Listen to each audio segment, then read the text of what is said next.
Hello दोस्तों, welcome to PW only IAS. आज के सेशन में कुछ हम इंपॉर्टेंट टॉपिक डिस्कस करेंगे जो 23 जुलाई से लेकर 30 जुलाई के बीच में इकोनॉमी के कुछ न्यूज़ में रहे हैं। वैसे तो देखो, आप लोग prelim booster I am sure follow करते हैं, ठीक है।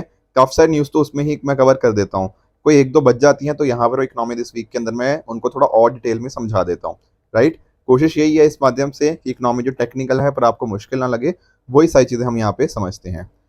देखो, इस वीक के अंदर ना एक हमारे प्रधानमंत्री जी द्वारा एक बहुत इंपॉर्टेंट स्टेटमेंट रखी गई। उन्होंने बोला कि अगले साल जैसे इलेक्शंस आप जानते होंगे लोकसभा के, तो 2024 में इलेक्शंस होंगे, तो उन्होंने बोला कि चलो वो तो हम जीतेंगे ही, पर साथ में उन्होंने बात क्या करी। उन्होंने बोला कि इस पर्टिकुलर टाइम्स के राइट, मतलब 2024 से लेकर 2029 के बीच में ना, यहाँ पर जो इंडिया की इकोनॉमी होगी वो दुनिया की तीसरी सबसे बड़ी इकोनॉमी बन जाएगी। अब यहाँ पर सर इसको समझना ज़रूरी है कि आखिर प्रधानमंत्री जी का मीनिंग क्या था यहाँ के ऊपर। ऐसा कैसे हो सकता है कि इंडिया इतनी तेज़ी से ग्रो कर रहा है, ठीक है ना। क्या रीजंस हैं कहीं ना कहीं कि इंडिया बड़ी तेज़ी से पिछले कई सालों के अंदर ग्रो किया है, इसको समझते हैं। देखो, सबसे पहले तो आप ये लोग जानते होंगे जीडीपी के बारे में। जब मैं बात करता हूँ जीडीपी की, जीडीपी का अर्थ होता है market value of all final goods and services, जो कि एक कंट्री के जोग्राफिकल बॉर्डर्स में प्रोड्यूस करी गई with in a particular time period. जैसे मान लो अगर हम एक साल की बात करें, तो उस एक साल के अंदर इन सभी चीज़ों की क्या मार्केट वैल्यू थी, इसी को बोलते हैं जीडीपी, यानी कि ग्रॉस डोमेस्टिक प्रोडक्ट। अब अगर आप थोड़ा कंपैरिजन करोगे ना पिछले कई सालों का, तो इंडियन एक्सप्रेस के अंदर ये बहुत इंपॉर्टेंट ग्राफ आया था, मतलब उन्होंने पूरा स्टैट्स निकाला है। तो यहाँ पर आप नोटिस करो, जब हम बात करते हैं 2004 की, तो इंडिया की जो जीडीपी थी ना, वो सिर्फ 722 बिलियन डॉलर थी। समझ रहे हो। और मैं किस चीज़ की बात कर रहा हूँ यहाँ पे, यहाँ मैं बात कर रहा हूँ करंट प्राइजेस के ऊपर, ठीक है। जीडीपी अगर आप करंट प्राइस के ऊपर कंपेयर करते हो ना, तो 2004 में इंडिया की जीडीपी 1 ट्रिलियन डॉलर से भी कम थी, ठीक है, 722 बिलियन डॉलर थी। फिर 2014 में लगभग वो 2 ट्रिलियन डॉलर होगी, एंड आज के टाइम के ऊपर ये नियरली 3.7 ट्रिलियन डॉलर्स आपको देखने को मिल जाती है। और जैसा कि हम ग्रो कर रहे हैं, अगर हम इसी तरह से ग्रो करते गए, तो लगभग 2027 के अंदर ना हमारी जो जीडीपी होगी वो 5 ट्रिलियन डॉलर्स को एक्सीड कर जाएगी। और ऐसा करते ही जैसा हम इसके ग्रो करेंगे, तो जापान और जर्मनी को भी हम पीछे छोड़ देंगे, तो हम उस टाइम पर टॉप 3 में आ जाएंगे। तो ये इस तरह से देखा गया है। अब यहाँ पर समझना ये भी ज़रूरी है कि अगर हम बात करते हैं ना, लेट्स से आज से 9 साल पहले की, यानी कि 2014 की, उस टाइम पर इंडिया का रैंक पता कितना था। उस टाइम पर इंडिया का रैंक था 10th नंबर के ऊपर। आज के टाइम कहाँ पर हैं, आज हम हैं 5th के ऊपर, और हमारी ऐसी प्रोजेक्शन है कि 2027 तक हम 3rd बनेंगे। Getting the point. तो यहाँ पर आप लोग ये सोच रहे होंगे, सर इंडिया को 10th से लेकर 5th में इतना जल्दी कैसे आ गया कि 2024 से 14 से लेकर 2023 के अंदर हम 9 साल के अंदर ही इतनी मेजर हमने जंप ले लिया। देखो, इसके पीछे के ना कारण दरअसल में दो हैं, मैं आपको समझाता हूँ। इसके पीछे के जो दो कारण हैं, वो पहली बात है कि इंडिया की जीडीपी ना काफ़ी तेज़ी से ग्रो करी है। आप देखते हो जैसे 7% हो गया, 6% हो गया, 8% हो गया, नॉर्मली हमारी जीडीपी इसी रेंज के अंदर रही है। और अगर हम बात करें ना, कंपैरिजन करो, ये आपका है इनिशियल डेटा, ये है फाइनल। अगर मैं आपसे परसेंटेज चेंज पूछूंगा कितना परसेंटेज चेंज हुआ, तो आप निकाल लोगे बड़े आराम से, बिल्कुल सही बात है। तो यहाँ पर अगर आप नोटिस करोगे ना, तो इंडिया की जीडीपी 83% ग्रो हुई है पिछले 9 साल के अंदर, ठीक है, ये बात समझ आई। पर जो बाकी कंट्रीज थी ना, जो इसके नीचे आपको देखने को मिलती हैं, आप चाहे किसी भी और कंट्री की बात कर लो जो इसके नीचे है, आप ठीक है, यूके हो गया, फ्रांस हो गया, ब्राज़ील, कनाडा, इटली, रशिया, इन सब कंट्रीज़ की जो जीडीपी है ना, वो तेज़ी से नहीं बढ़ी। जैसे फॉर एग्जांपल आप यहाँ पर जैसे कंपैरिजन करो यूके का, यूके 2014 में कितना था, 3 ट्रिलियन डॉलर के आसपास, अभी भी उसी के आसपास ये 3.1 हो गया है, ठीक है। अब फ्रांस की बात करो, ये भी 2.8 ट्रिलियन डॉलर के आसपास था, अभी कितना है, 2.9 ट्रिलियन हो गया। यहाँ पर ब्राजील तो उल्टा नीचे आ गया है, ये 2.4 ट्रिलियन था, आज इसकी इकोनॉमी श्रिंक हो गई है, 2 ट्रिलियन डॉलर हो गई है। कनाडा की बात करें, 1.8 था, तो ये 2 ट्रिलियन हो गया है। उस तरह से इटली का भी थोड़ा सा चेंज हुआ है, या फिर चेंज हुआ ही नहीं ऐसा कह लो। रशिया का भी कोई खास चेंज नहीं हुआ। तो यहाँ पर आप नोटिस कर रहे हो कि हाँ ठीक है, इंडिया की इकोनॉमी बढ़ी है, पर साथ ही साथ बाकी की जो कंट्रीज थी ना, उनकी इकोनॉमी बिल्कुल भी नहीं बढ़ी, या फिर इवन नेगेटिव में भी आ गई है। इस वजह से हुआ क्या है, इंडिया बाकियों से आगे चला गया। समझ रहे हो ना आप लोग। जैसे यूपीएससी में देखो, आगे बढ़ने के दो तरीके होते हैं, या तो खुद आप इतनी मेहनत कर लो कि आप आगे बढ़ जाओ, या फिर दूसरी चीज हो सकती है कि आपके जो कॉम्पिटिटर है वो बिल्कुल ही मेहनत ना करे, ठीक है ना, तब आप डेफिनेटली तब भी आप आगे चले जाओगे। तो यहाँ पर दोनों चीजें हुई हैं, इंडिया भी तेजी से ग्रो करा है, but at the same time जो बाकी हमारे कॉम्पिटिटर्स थे ना, उन्होंने ग्रो ही नहीं किया बिल्कुल भी, उनकी इकोनॉमी बिल्कुल ही खराब रही है। इस वजह से इंडिया ने इतनी तेजी से, इंडिया 10th पोजीशन से हम आगे हैं 5वें पोजीशन के ऊपर। यूके को भी हमने रिसेंटली पिछले सालों के अंदर ही हमने पीछे छोड़ा है। अब आने वाले सालों के अंदर हम लगभग जो 3-4 साल है उसमें हम जापान और जर्मनी को भी पीछे छोड़ देंगे और इंडिया थर्ड लार्जेस्ट इकोनॉमी बन जाएगी। अब यहाँ पर देखो बहुत सारे राइटर्स का मानना है कि चलो ठीक है, इंडिया यहाँ पर पहुंच जाएगा तीसरे नंबर के ऊपर, पर असली दिक्कत तो इंडिया को उसके बाद आने वाली है। क्यों? क्योंकि उसके बाद इंडिया के ऊपर कौन होगा? यूएस और चाइना। आप जरा कंपैरिजन देखो, मान लो चलो ठीक है, इंडिया 2027 में $5 ट्रिलियन इकोनॉमी बन भी गया, ठीक है, पर अब चाइना का देखोगे उस टाइम इकोनॉमी कितनी होगी, आप यूएस की इकोनॉमी देखो कितनी बड़ी होगी। तो क्या इंडिया इनको कभी ओवरलैप, मतलब एक तरह से इनको पीछे छोड़ पाएगा? ये बहुत बड़ा सवाल हो जाएगा। इंडिया को ना बहुत कई सालों तक बहुत तेजी से आगे बढ़ना पड़ेगा, तभी इंडिया चाइना या यूएस को पीछे छोड़ने के सपने देख सकता है, but otherwise it is very very difficult आज के टाइम के ऊपर चाइना और यूएसए को पीछे छोड़ना। क्योंकि आप बाकियों को देखो ना, इनकी ठीक है, इनकी 4 ट्रिलियन 2 ट्रिलियन इस तरह के है, पर यहाँ तो $30 ट्रिलियन से भी ऊपर है, ये $25 ट्रिलियन से भी ऊपर है। इनको मैनेज करना हमारे लिए बहुत ज़्यादा मेजर चैलेंज होने वाला है कि कैसे हम आने वाले सालों के अंदर इतनी तेजी से ग्रो कर पाएंगे। अगर जैसे आप चाइना का भी नोटिस करो ना, तो चाइना का भी पिछले कई सालों के अंदर ग्रोथ बहुत बढ़िया रहा है। जैसे 2004 में इनकी 2 ट्रिलियन थी, फिर 2014 में 10 ट्रिलियन होगी, अभी $20 ट्रिलियन के आसपास है, आने वाले टाइम में 25 ट्रिलियन पहुंच जाएगा, ठीक है ना। और अगर हम बात करें ना, जैसे मैं आपको बता रहा था कि इंडिया ग्रो किया है पिछले 9 सालों के अंदर 83%, चाइना हमसे भी ज्यादा ग्रो किया है। चाइना की कितनी ग्रोथ हुई है? 84%, थोड़ा सा कम है। यूएसए कितना हुआ है? 54%। तो चाइना सबसे ज्यादा ग्रो किया पिछले 9 साल के अंदर, followed by India, followed by USA. ये सारी चीजें आपको पता होनी चाहिए। अब आप लोग सोच रहे होंगे कि सर यहां ऐसा क्यों है कि इंडिया की देखो इकोनॉमी आप नोटिस करो, इंडिया की इकोनॉमी यहां तक 2004 तक इतनी कम क्यों थी और उसके बाद इतनी ज्यादा तेजी से कैसे बढ़ी? देखो आप कुछ, मैं आपको एक सिंपल एग्जांपल से समझाता हूं। जैसे मान लो आपको ना कोई चीज जीरो से शुरू करनी है। अब जीरो से शुरू करने के लिए ना, अगर आपको जीरो से कोई चीज 10 तक लेके आनी है तो ये बड़ा मेजर चैलेंज होता है, ठीक है ना। फिर 10 से अगर आप उसको 20 करना चाहते हो, देखो टेक्निकली शायद आप बोलोगे कि सर इन दोनों के बीच में फर्क 10 का ही है, इन दोनों के बीच में फर्क 10 रुपए का ही है, पर ऐसा नहीं है। एक्चुअल में है फर्क 10 रुपए का ही, पर यहां से यहां तक जाना ना बहुत मुश्किल होता है। एक बार आप यहाँ तक पहुंच गए, थोड़ा आपके पास एक अच्छा बेस बन जाता है, फिर उस ग्रोथ को कंटिन्यू करना ना थोड़ा आसान होता है as compare to the previous one. क्योंकि कोई चीज़ आप जीरो से स्टार्ट करोगे तो एक अच्छा बेस बनाने के लिए टाइम लगता है, और इसी वजह से इंडिया को यहाँ तक पहुंचने के लिए $722 बिलियन तक पहुंचने के लिए काफ़ी टाइम लग गया। फिर उसके बाद इंडिया ने काफ़ी तेज़ी से ग्रो करते रहे। अब इंडिया की ग्रोथ अच्छी होती रहेगी, तो आने वाले टाइम के अंदर हम एक्सपेक्ट कर सकते हैं कि 2027 के आसपास इंडिया टॉप 3 वर्ल्ड की इकोनॉमीज के अंदर आ सकता है। अब एक कंसर्न आपके दिमाग में अभी भी आ रहा होगा, सर इंडिया ग्रो किया ठीक है, पर ये जो बाकी की कंट्रीज है क्यों नहीं ग्रो कर पा रही, क्या इनके इश्यूज क्या आ रहे हैं? देखो इनके ना काफी सारे इश्यूज हैं। जैसे फॉर एग्जांपल, पर मेजर इशू सबसे बड़ा क्या था? Global financial crisis. 2008-9 के टाइम के ऊपर आप जानते हो ग्लोबल फाइनेंशियल क्राइसिस हमें देखने को मिला। वैसे तो देखो ये खत्म हो गया, पर कुछ कंट्रीज के ऊपर इसका इम्पैक्ट बहुत सालों तक रहा। इनफैक्ट आज के टाइम के ऊपर भी ना इनके ऊपर थोड़ा बहुत इम्पैक्ट कहीं ना कहीं देखने को मिलता है। इंडिया के ऊपर भी इम्पैक्ट आया था सर 2008-9 का, पर इंडिया के ऊपर उतना ज्यादा इम्पैक्ट नहीं आया, बहुत ही माइनर इम्पैक्ट था। पर ये जो बाकी कंट्रीज थी, इनमें से ज्यादातर कंट्रीज, जो यूरोपियन कंट्रीज के ऊपर इम्पैक्ट आया था, वो बहुत ही मेजर इम्पैक्ट था, और काफी इकोनॉमीज को इसने अपनी वजह से, मतलब इस इम्पैक्ट की वजह से नेगेटिवली इम्पैक्ट कर दिया था।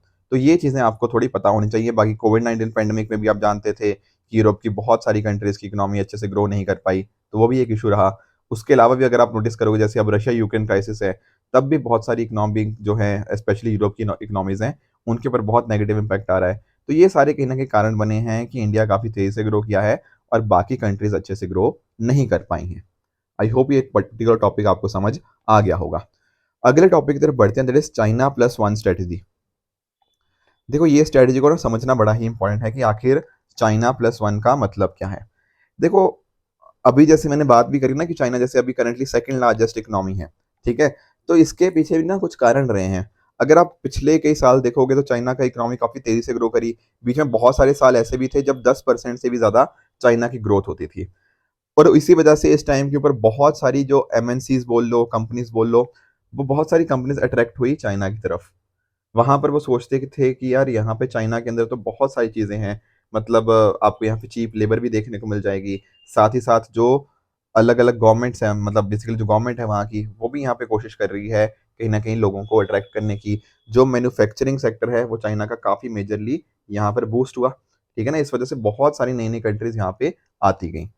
पर आज के टाइम के ऊपर ना ये जो डिफरेंट कंट्रीज हैं, ये थोड़ा अपने आप को ना बेसिकली अपनी जो सप्लाई चेन होती हैं उसको डाइवर्सिफाई करने की कोशिश कर रही हैं।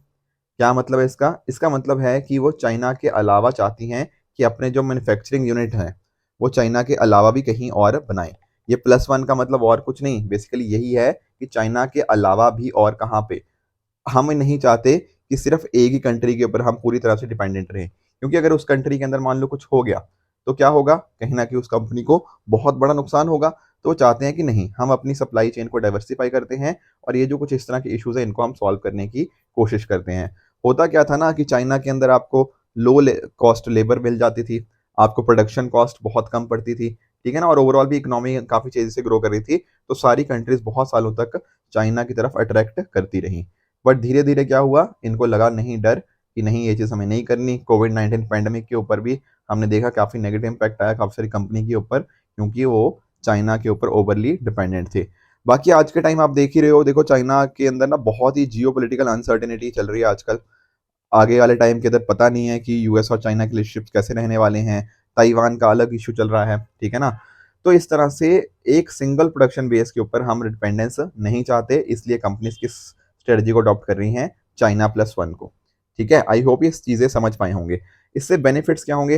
देखो पहला तो यही है कि आपका जो रिस्क है ना कहीं वो डाइवर्सिफाई होगा, ठीक है। एक सिंगल मैन्युफैक्चरिंग लोकेशन के ऊपर आप डिपेंडेंट रहते हो तो कुछ भी इश्यूज आते हैं, किसी भी तरह का रिस्क आता है, इकोनॉमिक रिस्क, पॉलिटिकल रिस्क, कोई भी रिस्क आएगा तो कहीं ना कहीं आपके ऊपर इम्पैक्ट आएगा। तो बेटर यही रहता है हमेशा कि आप अपने रिस्क को थोड़ा डाइवर्सिफाई करो। प्लस आप नई नई मार्केट्स में जा सकते हो, जैसे मान लो आप इंडिया में आ रहे हो या फिर आप लेट से वियतनाम में जा रहे हो, किसी और भी XYZ कंट्री के अंदर जा रहे हो, थाईलैंड वगैरह के अंदर जा रहे हो, तो वहां पर भी लोकल मार्केट्स का आपको एक्सेस मिल पाएगा, ये भी एक अच्छी बात है। कस्टमर के साथ आपका अच्छा लिंकेज बन पाएगा।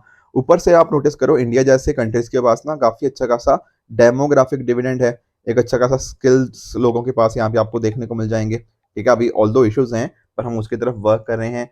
तो जो आपको चीज़ें देखने को मिलती थी चाइना के अंदर कि लेबर फोर्स सस्ते में मिल रही है या फिर प्रोडक्शन कॉस्ट कम हो जाएगी, टेक्नोलॉजी अच्छी है, तो ये सारी चीज़ें आज के टाइम के ऊपर ना आपको अलग अलग और कंट्रीज के अंदर भी देखने को मिल जाएंगी। बाकी ओवरऑल आप नोटिस करो कहीं ना कहीं कॉस्ट इफेक्टिव भी ज़्यादा रहेगा, ठीक है ना।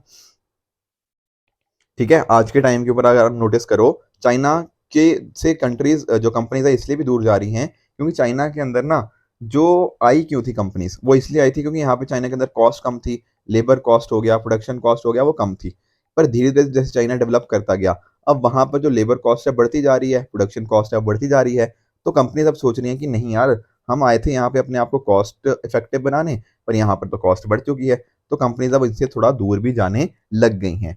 तो इंडिया कंट्रीज हो गया, जैसे वियतनाम हो गया, थाईलैंड हो गया, और भी बहुत सारी इस तरह की कंट्रीज हैं, वो डेफिनेटली इस चीज़ को यूज़ कर सकती हैं जो China+ स्ट्रेटजी आज के टाइम के ऊपर हमें यहाँ पे देखने को मिल रही है।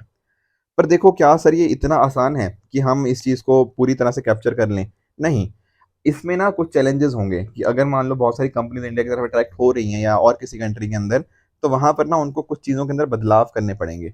जैसे पहला तो देखो है, that is with regards to infrastructure. जब तक कंपनीज को अच्छा इंफ्रास्ट्रक्चर नहीं मिलेगा, चाहे अच्छी सड़कें हों, अच्छा पोर्ट कनेक्टिविटी हो गया, ठीक है ना, अच्छी ट्रेन हो गया, ये सारी चीज़ें, जब स्टोरेज हो गया, ये सारी चीज़ें नहीं मिलेंगी ना, तो इश्यूज रहेंगे। बाकी और भी देखो कई चीज़ें होती हैं प्रोडक्शन के रिगार्डिंग, चलो लेबर वगैरह तो ठीक है, उसके अलावा आपको किसी चीज़ को बनाने के लिए लेट से आपको बिजली चाहिए, इलेक्ट्रिसिटी वगैरह चाहिए, ठीक है ना, रॉ मटेरियल्स की अवेलेबिलिटी चाहिए, ठीक है, मार्केट अच्छी खासी चाहिए। अगर ये किसी कंट्री के अंदर नहीं होंगी, क्या आपको लगता है कि वो कंपनी वहाँ पे चाहेगी अपना आप को एस्टेब्लिश करना? नहीं चाहेगी, ठीक है। बाकी साथ में ही ना इंडिया में देखो करप्शन हमने कम ज़रूर किया है, बट आज के टाइम पर भी हमें जानते हैं कि हर जगह प्रेवलेंट है। अगर आपको किसी चीज़ का मान लो क्लियरेंस लेना है या फिर जो कुछ और आपको प्रोसेस करवाना है, बहुत सारे प्रोसेस के थ्रू गुजरना पड़ता है। और एक तरह से जो ईज़ ऑफ डूइंग बिजनेस की हम बात करते हैं ना, वो अभी तक भी हम पूरे लेवल तक इस्टेब्लिश नहीं कर पाए। तो कोई भी मान लो कोई बिजनेसमैन आता है, वो चाहता है अपने आप को सेटअप करना, तो इतना ज़्यादा उसमें टाइम लग जाता है कि उसको लगता है यार ये तो बड़ा ही खतरनाक सा प्रोसेस है। हम बोलते हैं ना रेड टेपिज्म के बारे में, तो यही आप कंडीशंस भी आप देख सकते हो। बाकी इसके अलावा भी और बहुत सारे कंसर्न्स हैं कि क्या पॉलिसीज़ को हम इम्प्लीमेंट कर पाएँगे, क्या प्रॉपर स्किल्स हैं हमारे पास, क्या वो कंपनी एक्चुअल में चाहेगी इंडिया के अंदर इन्वेस्ट करना, लॉन्ग टर्म हमारा विज़न क्या है। तो इस तरह के कुछ कारण बनते हैं कि कहीं न कहीं कंपनीज़ बहुत सोचती हैं कि क्या वो नई जगह पे अपने आप को एस्टैब्लिश करें, क्या टैक्स बेनिफिट्स कैसे मिलेंगे, ठीक है ना? ये भी एक बहुत मेजर कंसर्न हो जाता है। लेबर लॉज़ कैसे हैं वहाँ पर, क्या इतने स्ट्रिंजेंट तो नहीं है कि उनके रिगार्डिंग बहुत सारे इश्यूज़ हैं। तो ये कुछ कंसर्न्स यहाँ पे देखने को मिल जाते हैं।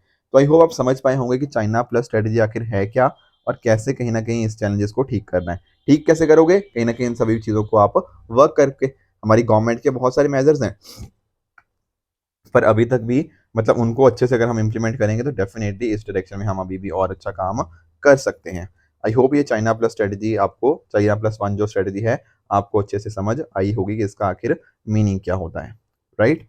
आगे चलते हैं। एक मैंने लास्ट टाइम ना आपको एक क्वेश्चन दिया था कि किस तरह के प्रिंसिपल्स हैं जो नीति आयोग और अर्स्टवाइल जो प्लानिंग कमीशन होता था उसमें क्या-क्या फ़र्क हमें यहाँ पे देखने को मिलता है। थोड़ा इसको समझने की कोशिश करते हैं। देखो, इस तरह के क्वेश्चन 2 तरह से सॉल्व किए जा सकते हैं। एक तो लेट्स से आप ना इस तरह से अपने पेज को डिवाइड कर लो और यहाँ लिख लो कि नीति आयोग के क्या-क्या प्रिंसिपल्स हैं और यहाँ पर आपने प्लानिंग कमीशन बता दिया। फिर उसके आप 5-6 पॉइंट्स जितने भी आपको आते हैं वो आप उनको लिख सकते हो। अदरवाइज़ आप डायरेक्टली भी एक ही पॉइंट को बता सकते हो, उसके अंदर दोनों के बीच का फ़र्क बता सकते हो।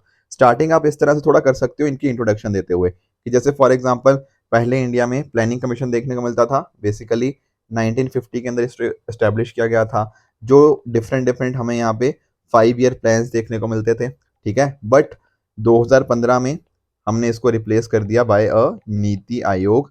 हमारी जो इंडिया की चेंजिंग नीड्स के हिसाब से हमने इसको रिस्ट्रक्चर कर दिया या फिर इसका एक नया इंस्टीट्यूशन हमने यहाँ पे क्रिएट किया। ठीक है। अब कैसे करेंगे सिर्फ इसको, क्या-क्या, ये तो चलो इंट्रोडक्शन तो आपने समझा दिया कि थोड़ा हमने इनका ब्रीफ दे दिया कि प्लानिंग कमीशन क्या था और नीति आयोग क्या है। अब कैसे स्टार्ट करेंगे? देखो, हम स्टार्ट करेंगे डायरेक्टली। हम लिखेंगे कि प्रिंसिपल्स जो कहीं न कहीं इनके द्वारा फॉलो किए जाते हैं, वो कैसे डिफरेंट है और आपको ना इसको एक बॉक्स के अंदर डालना पड़ेगा, ताकि ना एग्ज़ामिनर को सामने-सामने दिख जाए कि हाँ, जो क्वेश्चन के अंदर पूछा गया है ना, आपने वो डिमांड फुलफिल कर दी और फिर एक-एक करके आप डिफरेंट-डिफरेंट प्रिंसिपल्स बता सकते हो। जैसे फॉर एग्ज़ाम्पल आप बता सकते हो कि क्या इनकी अप्रोच कैसी है। अप्रोच का मतलब जैसे फॉर एग्जांपल जो प्लानिंग कमीशन वर्क करता था ना, वो टॉप डाउन फॉर्म के अंदर वर्क करता था, राइट? कि पॉलिसी फॉर्मुलेशन हो रही है तो ऊपर से बन रही है और नीचे उसको इंप्लीमेंट किया जा रहा है। वेयर एज जो नीति आयोग है ना, यहाँ पर क्या होता है, बॉटम अप अप्रोच। हम नीचे से इनपुट्स लेते हैं एंड फिर उसको ऊपर तक लेके जाते हैं। ठीक है, तो एक तरह से जो लोकल लेवल है ना, उसका भी प्रॉपर ध्यान रखा गया है। तो ये अप्रोच के बीच में आप फ़र्क बता सकते हो।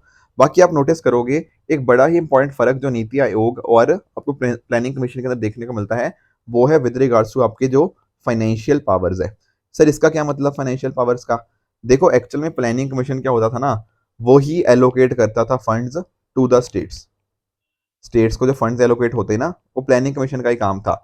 बट जब मैं बात करता हूँ नीति आयोग की, तो नीति आयोग ये सब नहीं कर सकता, इसको फंड्स एलोकेशन का पावर नहीं है। ये तो एक तरह की बस एडवाइजरी बॉडी हमें देखने को मिलती है, ठीक है ना? साथ में अगर आप नोटिस करो तो एक प्रिंसिपल आता है हमारा विद रिगार्ड्स टू डिसेंट्रलाइजेशन। अब यहाँ पर क्या होता है, जैसे मैंने बताया था ना कि प्लानिंग कमीशन क्या थी, आपकी एक centralised decision making body. Whereas जब मैं बात करता हूँ नीति आयोग की, ये एक पार्टिसिपेटरी डिसेंट्रलाइज्ड बॉडी है। ठीक है, तो यहाँ पर सेंट्रलाइजेशन वर्सेस डिसेंट्रलाइजेशन का प्रिंसिपल आ गया। उसके साथ ही अगर मैं आपको बात करूँ ना, तो यहाँ पर एक आपका कॉन्सेप्ट आता है competitive competitive and cooperative federalism. Sir, इसका क्या मतलब होता है कॉम्पिटिटिव एंड कोऑपरेटिव फेडरलिज्म का? देखो, बहुत ही सिंपल मतलब है। जैसे कई बार आपने नीति आयोग के अलग अलग रिपोर्ट्स देखी हैं, जैसे एसडीजी इंडिया इंडेक्स हो गया, यहाँ पर अलग अलग जो हमारी स्टेट गवर्नमेंट्स हैं वो कैसा परफॉर्म कर रही हैं। इसी तरह से हेल्थ इंडेक्स हो गया, स्कूल एजुकेशन क्वालिटी इंडेक्स हो गया। यहाँ पर ना हम पता क्या देखते हैं कि लेट्स से हमारा कोई स्टेट है, मान लो कि हमारा महाराष्ट्र है। महाराष्ट्र आगे परफॉर्म कर रहा है, काफ़ी टॉप पे है, तो कहीं न कहीं हरियाणा को लगेगा नहीं यार, मैं महाराष्ट्र से बेटर परफॉर्म करना चाहता हूँ। तो एक तरह से रैंकिंग आती है, रैंकिंग से ना एक हेल्दी कॉम्पिटिशन जनरेट होता है। तो ये सारी चीज़ें नीति आयोग के अंतर्गत देखने को मिलती हैं। तो वो उससे क्या होता है, हमारी अलग-अलग स्टेट चाहती हैं कि यार हम और बेहतर करें, अपने आप को इम्प्रूव करने का एक बढ़िया तरीका होता है। कोऑपरेटिव फेडरलिज्म के अंदर क्या होता है, हमारा सेंटर और स्टेट गवर्नमेंट हो गया, या जो डिफरेंट डिफरेंट स्टेट गवर्नमेंट है वो साथ में मिलके काम करती हैं। एक तरह से ना पार्टिसिपेटरी प्लानिंग यहाँ पे करती हैं, ताकि ओवरऑल पूरी कंट्री का यहाँ पे बेनिफिट हो। तो ये एक चीज़ हो गया, ठीक है ना? इसके साथ में अगर आप देखोगे ना कि और भी चीज़ें हमें यहाँ पे मेजरली नोटिस करनी पड़ती हैं कि कैसे इनका फॉर्मेशन हुआ या फिर कैसे इनका जो वर्किंग थी। जैसे आज के टाइम के ऊपर जैसे आप नोटिस करते हो नीति आयोग का ना इंक्लूसिविटी के ऊपर बहुत ज़्यादा फोकस है। हम चाहते हैं कि जो अलग-अलग इश्यूज़ देखने को मिल जाते हैं, उनको कैसे सॉल्व करें। तो एक तरह से ना बहुत इम्पोर्टेंट थिंक टैंक की तरह ये निकल कर आया है नीति आयोग। ठीक है? चेंजिंग डिमांड्स हैं। देखो जो आप नोटिस करो, जो उस टाइम का टाइम था ना 1950s के आस-पास का टाइम, उस टाइम हमारी कंडीशन कुछ अलग थी। आज के टाइम पर हमारी कंडीशन कुछ अलग है। ठीक है ना? तो उस तरह से उसने आपको अपने आप को चेंज किया है। जब बात करो प्लानिंग कमीशन की, उस टाइम क्या अंदर आप देखो गवर्नमेंट का रोल बहुत ज़्यादा हुआ करता था। ठीक है ना? और प्राइवेट सेक्टर का रोल बड़ा कम था। आज के टाइम के ऊपर आप देखो प्राइवेट सेक्टर का रोल बढ़ चुका है। तो डेफ़िनेटली ना नीति आयोग को भी आप नोटिस करोगे, उसी तरह से हमें यहाँ पे आज के टाइम पे देखने को मिलता है। जब एलपीजी रिफॉर्म्स के बाद चीज़ें बदली हैं, तो हमें भी अपने आप को चीज़ें बदलनी पड़ेंगी। तो ये ऑर्गेनाइज़ेशन के बीच का फ़र्क ये एक्चुअल में इस चीज़ को दिखाता भी है। तो ये कुछ फ़र्क हैं जो एक्चुअली आपको नीति आयोग और प्लानिंग कमीशन के अंदर देखने को मिलेंगे। थोड़ी कंपोज़िशन भी आप यहाँ पे डिस्कस कर सकते हो अगर आप करना चाहो, पर ओवरऑल जो प्रिंसिपल्स थे, वो हमने सारे समझ लिए। फिर सर कन्क्लूड कैसे करना है? देखो कंक्लूजन के अंदर ना आप एक चीज़ थोड़ा सा इनके बीच का ना थोड़ा सिमिलैरिटीज़ भी बता सकते हो। जैसे फॉर एग्ज़ाम्पल प्लानिंग कमीशन को भी कोई powers powers in the sense कि स्टैट्यूटरी बैकिंग नहीं थी या फिर कॉन्स्टिट्यूशन के अंदर इसका कोई ज़िक्र नहीं है। सिमिलरली नीति आयोग को भी एज़ अ एग्ज़ेक्युटिव बॉडी ही बनाया गया, इसका भी कॉन्स्टिट्यूशन के अंदर ज़िक्र नहीं है। ठीक है ना? तो उनकी जो बनने के तरीका था, वो लगभग सेम था। बाकी एक्चुअली दोनों की कोशिश यही थी कि कैसे इंडिया को हम आगे लेके जा पाएँ, फॉरवर्ड लुकिंग आए, एक तरह की प्लानिंग हम वर्क कर पाएँ कि आने वाले टाइम्स के अंदर हम अपने देश के अंदर इकोनॉमिक ग्रोथ कैसे लेकर आ सकते हैं, ह्यूमन डेवलपमेंट कैसे लेकर आ सकते हैं।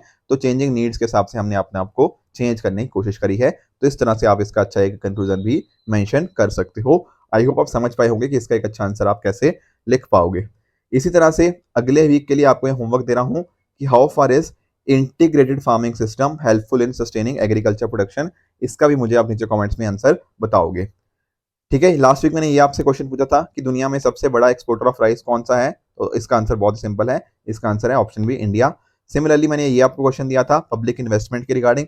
देखो जब भी हम बात करते हैं ना एग्रीकल्चर की, एक हमें देखने को मिलता है मतलब एक तरह की सब्सिडीज देखने को मिलती हैं, एक हो गया आपका इन्वेस्टमेंट हो गया। ठीक है, तो बहुत ही सिंपल है। देखो जैसे फॉर एग्जांपल यहाँ बात कर रहे हैं एमएसपी की, ये एक तरह की सब इन्वेस्टमेंट नहीं है, ये क्या है एक तरह की सब्सिडी हो जाएगा। तो पहला स्टेटमेंट आपका गलत हो जाएगा। इन्वेस्टमेंट समझते हो ना, जो इससे कहीं ना कहीं आपका लॉन्ग टर्म इम्पैक्ट आपका देखने को मिलता है। उसी तरह से कंप्यूटराइजेशन ऑफ टैक्स, ये बिल्कुल आपको हेल्प करेगा, ये इन्वेस्टमेंट ही है। सोशल कैपिटल डेवलपमेंट भी आपकी इन्वेस्टमेंट में आ जाएगी। फ्री बिजली देना आपके फार्मर्स को, क्या ये एक इन्वेस्टमेंट है? नहीं, ये बिल्कुल भी इन्वेस्टमेंट नहीं है, एक तरह की आप सब्सिडी ही दे रहे हो। उसी तरह से लोन वेवर करना, ये भी एक तरह की आपकी सब्सिडी है। और आपकी स्टोरेज फैसिलिटीज आपको सेटअप करना, ये एक तरह की आपकी इन्वेस्टमेंट हो जाएगी। तो आंसर क्या बनेगा यहाँ पे? ऑप्शन नंबर सी 2, 3 एंड 6 आपका आंसर बनेगा। इसको हम पब्लिक इन्वेस्टमेंट बोलेंगे, बाकियों को नहीं बोलेंगे। ठीक है, आज के लिए सर होमवर्क क्या रहेगा? ये पहला क्वेश्चन रहेगा जिसका मुझे आप नीचे कमेंट्स में आंसर बताओगे कि 8 कोर इंडस्ट्री में से कौन-कौन सी यहाँ पे हमें देखने को मिलती है। सिमिलरली सेकंड क्वेश्चन आपका ये रहेगा मल्टी डायमेंशनल पॉवर्टी इंडेक्स के बारे में। इन सभी चीज़ों का भी मुझे आप नीचे कमेंट्स में आंसर बताना along with that mains question, ताकि मैं देख पाऊँ कि आप कितना चीज़ें सीख पा रहे हो और कितना हद तक आप उनको इम्प्लीमेंट कर पा रहे हो। ठीक है फ्रेंड्स, तो ये थी आज की डिस्कशन। आई होप आपको फील हुआ होगा कि हाँ जी सर, इकोनॉमी टेक्निकल है पर टफ तो बिल्कुल भी नहीं है। एंड इस तरह से आप भी अपने एंड पे हार्ड वर्क करते रहिए। ठीक है, thank you so much, good bye and good luck.